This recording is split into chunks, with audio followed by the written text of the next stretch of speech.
aku Sonya dari HMB Piaut. Di video kali ini kita akan bahas respon dari pertanyaan question box dari IG kemarin ya. Nah, pertanyaannya dari question box-nya itu, Piaut identik dengan apa sih? Ada banyak respon dari para followers dan aku mau ngajakin teman untuk ngobrol di podcast hari ini. Siapa narsum kita atau teman ngobrol kita? Langsung aja, gak perlu lama-lama, kita sambut Ketua HMB.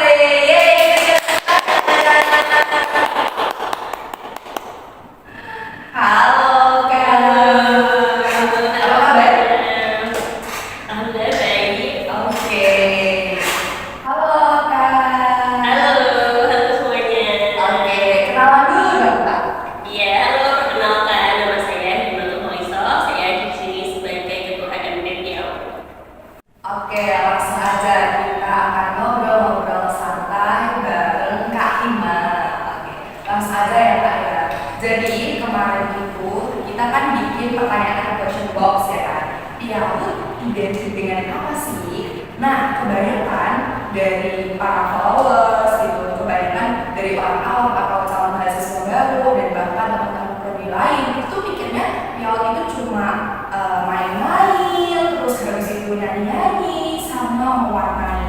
Nah, ini nih kakak sebagai mahasiswa Piaut menanggapi hal itu tuh bagaimana?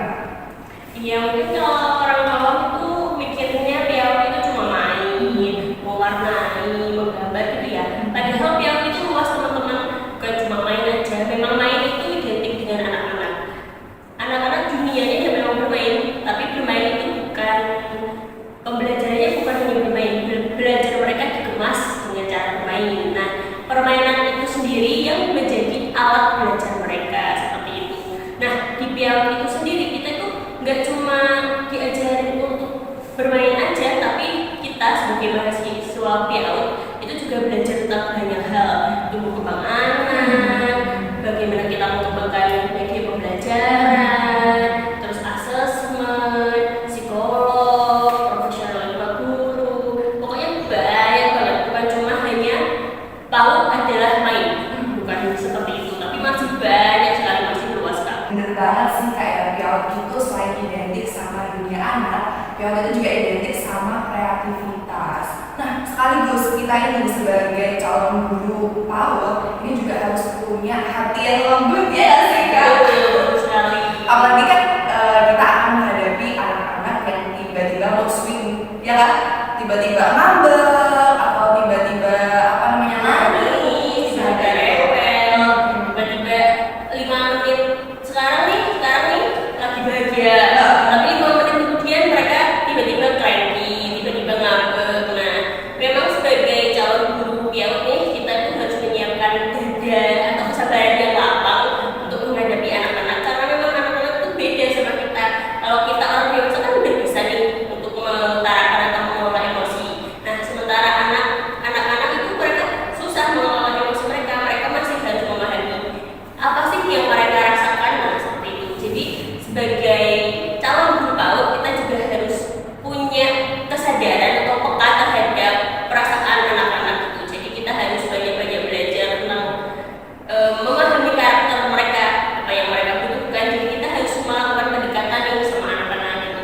Kita harus mengawali dulu. Kalau anak-anak misalkan perubahan sikap mereka kan pasti terlihat nih, yang tadinya ceria tiba-tiba mereka ngambek, nah tiba-tiba mereka diam. Nah, kita langsung aja nih deketin mereka, kita tanya ke mereka apa yang sedang mereka rasakan, karena kan kalau anak itu nggak semua anak bisa dengan mudah mengutarakan perasaan mereka kan.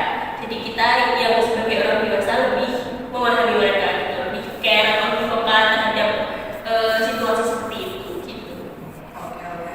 Nah, Piaut itu secara tidak langsung membentuk karakter kita sebagai calon guru jadi lebih lembut ya sih Kak? Sabar juga, Masih ikhlas. terasa juga ya di masa transisi kita ini sebagai mahasiswa ini nanti lulus itu juga akan membentuk karakter kita loh, ya kan Kak? Betul. Oke, setuju ya. Jadi kalau misal teman-teman nih kebanyakan prodi lain atau atau calon mahasiswa baru atau orang awam gitu yang tahu anak-anak piaut nih, mahasiswa piaut membawa krayon, terus membawa spidol, terus membawa apa namanya, membawa gunting, kertas juga, dan banyak lah media-media anak-anak. Itu sebenarnya kita bukan main-main gitu loh teman-teman, tapi itu suatu bentuk bagian dari cara mengajar kita. Seperti itu adalah media pembelajaran yang kita gunakan. Anak-anak memang dunianya bermain. Nah, piaut itu adalah PAUD ya, anak-anak usia dini itu bermain sambil belajar. Nah, anak-anak belajarnya juga dari kegiatan bermain, misal menggunting. Nah, itu anak-anak itu belajar motorik halus dari situ, bukan hanya menggunting asal aja, tapi maksud kita mengenalkan untuk menggunting itu adalah untuk menstimulasi motorik halus mereka. Nah, sebelum nanti mereka masuk untuk belajar menulis. Nah, jadi kita harus menstimulasi dulu motorik halusnya, seperti itu. Jadi pada intinya ya teman-teman, piaut itu bukan cuma main-main doang ya Kak ya. Iya, tapi juga kita mendidik anak dengan cara yang menyenangkan. Apalagi dunia anak kan dunia bermain ya, artinya kita juga harus menyesuaikan bahwasanya kita sebagai guru ketika mengajari anak yaitu lewat main gitu, lewat bermain seperti itu. Karena kalau anak-anak nanti disamakan dengan orang dewasa, mereka enggak akan bisa karena tahapan mereka belum sampai situ. Jadi pembelajarannya ya dengan cara bermain supaya anak-anak tidak mudah bosan, tidak mudah merasa capek, tapi mereka tetap masih tertarik dengan pembelajaran yang kita suguhkan seperti itu. Oke, ini langsung aja di akhir ya Kak ya.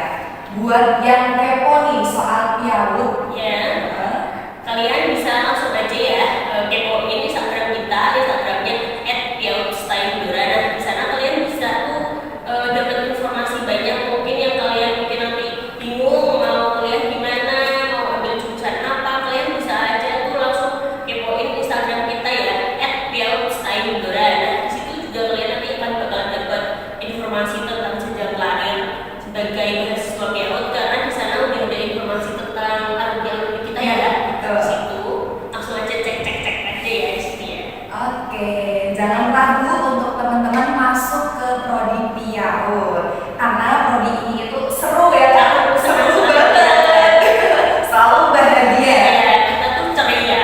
Iya, selalu ceria dan insya Allah juga bermanfaat banget buat masa depan pendidikan anak-anak di Indonesia. Apalagi kita perempuan ya, madrasah pertama adalah ibu. Nah, kita kalau ambil jurusan piaut kita banyak belajar di situ untuk bagaimana sih cara mendidik anak yang baik seperti itu. Oke, sampailah kita ke penghujung acara nih Kak. Terima kasih sudah meluangkan waktunya dan juga terima kasih kepada teman-teman yang udah nonton podcast ini sampai akhir. Ya. Dan jangan lupa untuk teman-teman like video ini, Komen, share, dan subscribe. follow IG kita @piautstylebora.